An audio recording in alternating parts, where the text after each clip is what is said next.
आदरणीय श्री उपेंद्र राय जी, हम सहजानंद सरस्वती स्मृति न्यास गाजीपुर की ओर से आपको हार्दिक अभिनंदन देते हैं। आपकी पत्रकारिता और साहित्य के उत्कृष्ट योगदान को देखते हुए हमें यह अवसर मिला है कि हम आपको सम्मानित करें।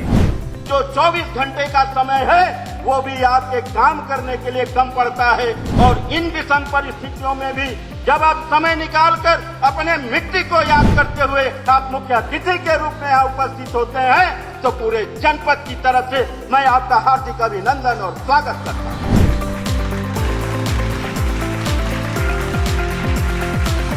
स्वामी जी की कहानी तो हर जगह उपलब्ध है, लेकिन तात्विक ज्ञान बताने वाले आज भी लोग बहुत कम हैं, और मैं तात्विक ज्ञान की तरफ ले जाना चाहूंगा आप लोगों का ध्यान। तात्विक ज्ञान से मतलब है कि उस व्यक्ति की चेतना के अंदर क्या हलचल पैदा हुई कि वो अपने सामान्य जीवन से विरत होके इतना कठोर कदम उठाया और कितने फ्रंटों पर वो व्यक्ति लड़ा। स्वामी जी भाई किसान आंदोलन के मसीहा कहे गए। स्वामी जी अंग्रेजों से लड़ाई लड़े। स्वामी जी वो व्यक्ति थे, जब अंग्रेजों से लड़ाई चल रही थी तो पैरेलल एक लड़ाई उनकी जमींदारों से चल रही थी, यानी कि हमारे ही देश के चंगुल में फंसे उन गरीब लोगों को आजाद कराने की एक बड़ी लड़ाई लड़ रहे थे। और उस लड़ाई के अंग्रेजों की लड़ाई तो आसान थी, उन्होंने बहुत जगहों पर इसका जिक्र किया कि इन जमींदारों से लड़ना बड़ा कठिन था। इनके चंगुल में लोगों को छुड़ाना और इनको मुक्त कराना ये अंग्रेजों से लड़ने की तुलना में ज्यादा बड़ी लड़ाई है, और आज भी ये लड़ाई है। ऐसा नहीं कि ये लड़ाई समाप्त हो गई। जब अंग्रेज भारत आए थे तो हमारे भारत की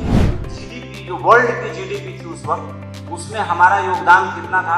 हमारा योगदान 25 से 30% था। और जब हमारा देश आजाद हुआ तब हमारा योगदान कितना था? 2 से 3%। और आज हमारा योगदान कितना है? 2% से कम। और हमारे स्वामी जी की भी कहानी ऐसी है कि जिस जमींदारों के खिलाफ लड़ाई लिए उसी जमींदार परिवार में पैदा हुए, लेकिन आम लोगों को मुक्त कराने के लिए वो अपने पूरे जीवन संघर्ष करते रहे। भारतीय किसान सभा की स्थापना स्वामी सहजानंद के जीवन की सबसे बड़ी उपलब्धियों में से एक मैं मानता हूं कि उन्होंने रेखांकित किया सरकार को, उस वक्त महात्मा गांधी को, उस वक्त सुभाष चंद्र बोस को। अंग्रेजों की लड़ाई तो है, लेकिन अंग्रेजों के अलावा ये जो हमारे भूरे अंग्रेज हैं ये ज्यादा खतरनाक है। इनके भी शासन से इनको मुक्त कराने की जरूरत है, तब जाके सही आंदोलन को सार्थकता मिली। अब आज के डेट में हमारा जो देश है उसमें 38 लाख जातियां हैं। आप सोच के देखिए इस देश का विकास कैसे होगा। स्वामी जी अगर इस जीवन में दोबारा पैदा हो जाए तो उनको उससे बड़ा संघर्ष, बड़ा आंदोलन इस वक्त भी खड़ा करना पड़ेगा। तो हमारी चेतना कोरी नहीं है तो हम मूल्यवान कैसे रहेंगे? हमारा मूल्य कैसे बढ़ेगा दुनिया में? हम कैसे 2% से ज्यादा आगे बढ़ पाएंगे? तो कहने का मतलब है कि सोचने की साहस करना, सोचने की हिम्मत करना,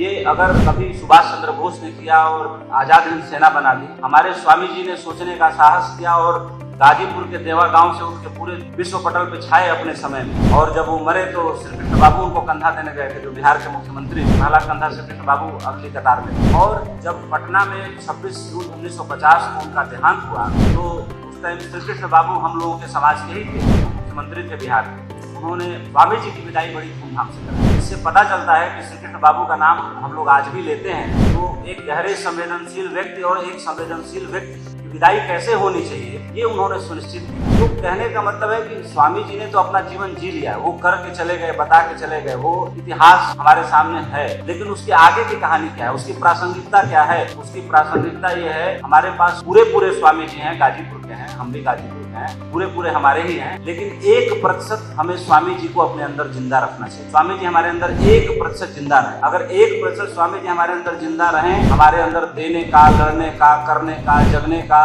वही भाव रहे, तो मुझे लगता है कि स्वामी सहजानंद सरस्वती के ऊपर बात करने की कोई सार्थकता है नहीं। तो स्वामी जी तो आए, इस पृथ्वी पर रहे और अपनी यात्रा पूरी करके चले। मैंने कई जगह कहा कि आत्मज्ञानी को इस जीवन को जीने में बड़ी तकलीफ होती है, अज्ञानी को जीने में बिल्कुल तकलीफ नहीं होती। अज्ञानी तो बहुत मजे में जीता है। स्वामी जी की जो वेदना थी, जो चेतना थी, उनको जो चीजों से वो गुजरे, वो वेदना और चेतना उनको वहां लेके गई। स्वामी जी जैसा अध्येता भी मैंने नहीं देखा। 3 वर्ष उन्होंने 1919 से 1912 3 वर्ष वो इतना गहन अध्ययन किया उन्होंने हमारे वेदों का, भाष्यों का, उपनिषदों का, और उनका बड़ा कमाल का कमांड था अपने साहित्य पर और अपने वेदों उपनिषदों पर। कह सकते हैं कि बिल्कुल स्वामी विवेकानंद की जितनी मेधा थी स्वामी जी की भी उससे कम मेधा नहीं, दोनों के बराबर थी। और हिंदुस्तान जैसे समाज में स्वामी जी ने अपनी इतनी जगह बनाई तो इसके पीछे मैं मानता हूँ कि स्वामी जी का जो जीवन था और उनकी जो तपस्या थी, उनका जो देने का भाव था, उनका जो करने का भाव था,